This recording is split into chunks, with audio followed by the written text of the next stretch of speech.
అన్నా ఏంటి పాప? నాకు చాక్లెట్ కావాలి. ఎప్పుడు చాక్లెట్లు ఇంట్లో అన్ని తినే ఉన్నాయి, తినవు. నీకు ఇంకా చాక్లెట్లు అత్తమాను. పాప వంట చేసావా లేదా? ఇంకా నేను చేయను. చూసే ఏమన్నానా నిన్ను అసలు?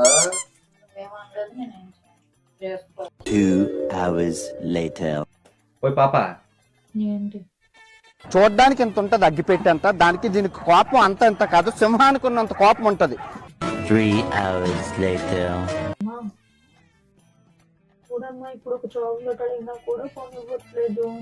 అప్పుడే బెటర్ చాక్లెట్ ఐస్ క్రీమ్ కావాల్సిన అన్నప్పుడు ఎంత దూరమో వచ్చేవాడు నా కోసం.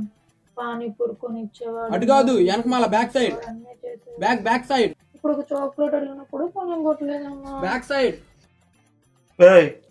ఏం చెప్తున్నావే మీ అమ్మకి? నేనేం చెప్పలేదు. ఒక చాక్లెట్ కొనివ్వలేదు అంతే పాప. ఏదో దీన్ని పెద్ద ఇడ్డోరం చేసేస్తున్నా. నేనేం చెప్పలేదు. The next day. పాప నీ అలుగు తక్కాలంటే ఏం చేయాలో చెప్పే. అయితే ఫస్ట్ ఈ డ్రెస్ కొనేసి ఇవ్వు, తర్వాత ఆలోచిస్తాను. 2000 ఉంది ఈ డ్రెస్. అయిపోయింది నాకు కథ. అయితే కొను. 20 రూపాయలు చాక్లెట్ పోయింది, ఇప్పుడు 2000 బొక్క అయిందా? బాగైందా? ప్రతిదానికి ఓవర్ ఎక్స్ప్రెషన్.